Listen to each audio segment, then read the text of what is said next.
एक ऊंची पहाड़ी पर एक दानव जॉइंट अपने छोटे से बच्चे के साथ खेल रहा था। बच्चे की हंसी गूंज रही थी। तभी दूर से अचानक वाइकिंग्स का एक झुंड नजर आया। उनके नेता की नजर दानव पर पड़ी। वो उसे मारना चाहते थे। दानव ने जैसे ही खतरा महसूस किया, उसने अपने बच्चे को गोद में उठाया और भागने लगा। लेकिन वाइकिंग्स बहुत पास पहुंच चुके थे। वो जानता था कि अब बचना मुश्किल है। उसने जल्दी से अपने बच्चे को एक बड़ी चट्टान के पीछे छुपा दिया और खुद उनसे लड़ने के लिए तैयार हो गया। वाइकिंग्स ने तीर चलाए, आग फेंकी और आखिर में दानव गिर पड़ा।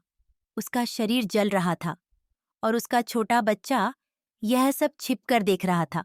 जब वाइकिंग लीडर ने बच्चे को देखा, उसने तलवार उठाई, लेकिन जैसे ही उसने उस मासूम चेहरे को देखा, उसका दिल पिघल गया। वह रुक गया और बिना कुछ कहे वहां से चला गया। उसके साथ ही समझे कि उसने बच्चे को भी मार दिया। छोटा दानव अपने पिता की ओर भागा।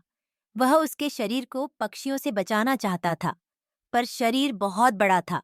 धीरे से उसने तलवार उठाई, पिता के शरीर को कई हिस्सों में बांट दिया ताकि जानवर उसे परेशान न करें। वह उनका सिर उठाकर अपनी गुफा में ले गया। अब वही सिर उसकी यादों और दर्द का साथी बन गया। साल गुजर गए। वह बच्चा अब जवान बन चुका था, शक्तिशाली, डरावना और बहुत गुस्से से भरा हुआ। हर बार जब वो अपने पिता का सिर देखता, उसकी आंखों से आंसू बहने लगते और उसके भीतर बदले की आग और तेज हो जाती।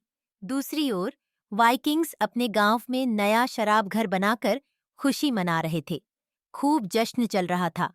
लेकिन तभी वो दानव अब बड़ा होकर अपनी गुफा से बाहर निकला। वो बदला लेने जा रहा था। रात गहरी थी। दानव शराब घर पहुंचा और बाहर पहरा दे रहे सिपाही का सिर कुचल दिया। अंदर घुसते ही उसने किसी को नहीं छोड़ा।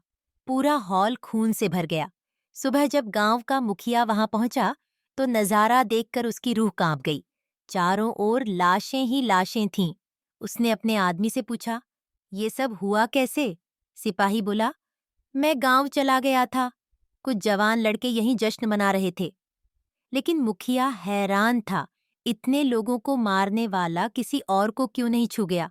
बच्चों और औरतों को नुकसान क्यों नहीं हुआ? वो बहुत परेशान हो गया। तभी कहानी एक और वाइकिंग लीडर लियो की तरफ बढ़ती है, एक बहादुर योद्धा जो नए इलाके लूटने निकल रहा था। लेकिन मौसम खराब हो गया तो उन्हें डेनमार्क के पास रुकना पड़ा। उसी रात गांव का मुखिया कुछ सैनिकों के साथ उस रहस्यमय कातिल को पकड़ने निकला। जंगल में सन्नाटा था। अचानक पीछे से एक भारी आवाज आई, धम! दानव एकदम से सिपाहियों के पीछे आ खड़ा हुआ और एक ही वार में एक सैनिक को खत्म कर दिया। मुखिया ने देखा और तलवार लेकर उसके पीछे दौड़ा, मगर दानव भाग निकला। अब मुखिया सोच में पड़ गया, यह दानव आखिर लोगों को मार क्यों रहा है?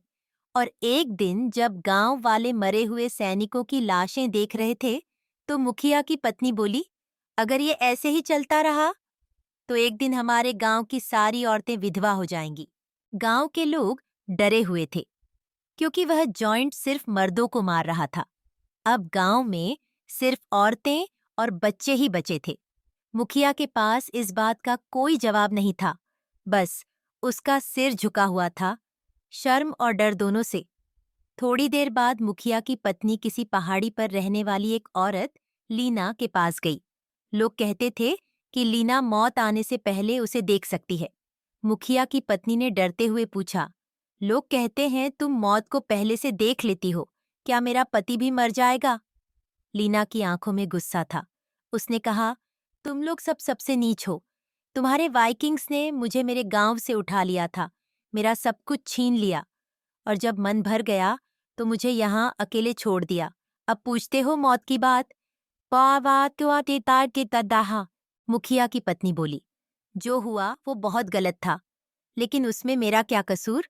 मैंने तो तुम्हारे साथ कुछ नहीं किया। लीना ने थकी हुई आवाज में कहा, अब इससे कोई फर्क नहीं पड़ता। लेकिन सुनो, तुम्हारा पति नहीं मरेगा, बाकी सारे योद्धा, हाँ, वो सब मर जाएंगे। मुखिया की पत्नी बिना कुछ बोले वहां से चली गई। उसी समय कहीं दूर से लियो नाम का एक बहादुर योद्धा अपने लोगों के साथ उस गांव के पास पहुंचा। गांव के पहरेदार ने उन्हें देखकर कहा, यह जमीन वाइकिंग्स की है।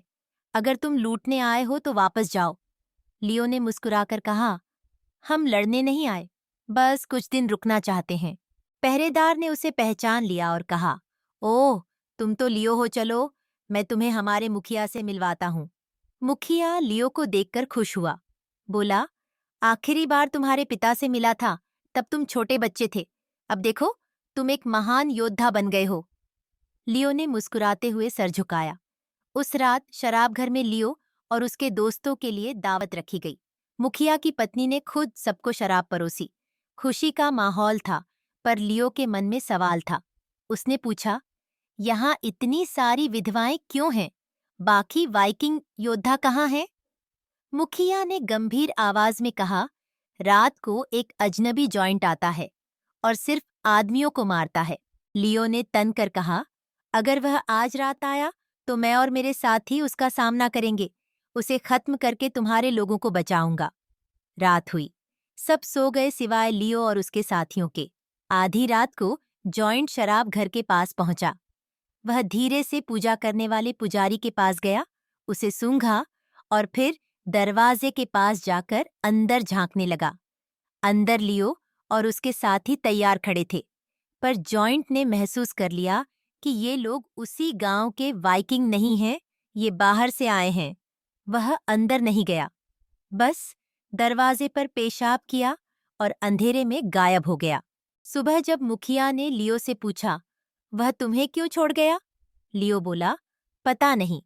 वह आया तो था, लेकिन कुछ किया नहीं। लियो को बात अजीब लगी।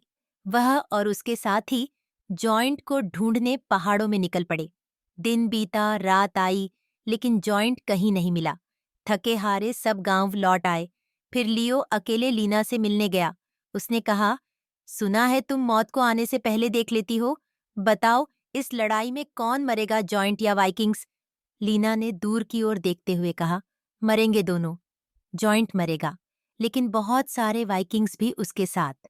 यह जमीन खून से लाल हो जाएगी, और यही इन लोगों के साथ होना चाहिए, क्योंकि जो उन्होंने जॉइंट के साथ किया वही अब भुगत रहे हैं। तुम बेहतर होगा इस सब से दूर रहो। लियो कुछ कहना चाहता था, लेकिन तभी उसके साथी आ गए। बोले, रात होने वाली है, तैयार हो जाओ।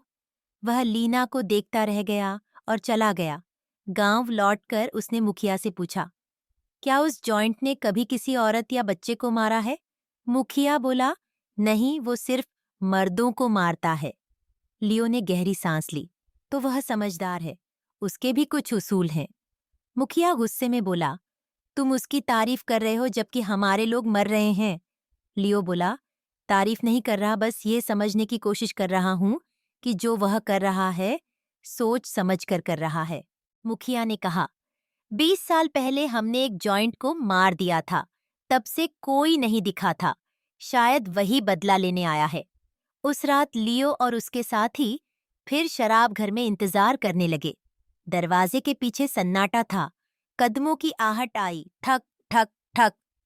सब तैयार हुए, मगर जब दरवाजा खोला गया, बाहर कोई नहीं था।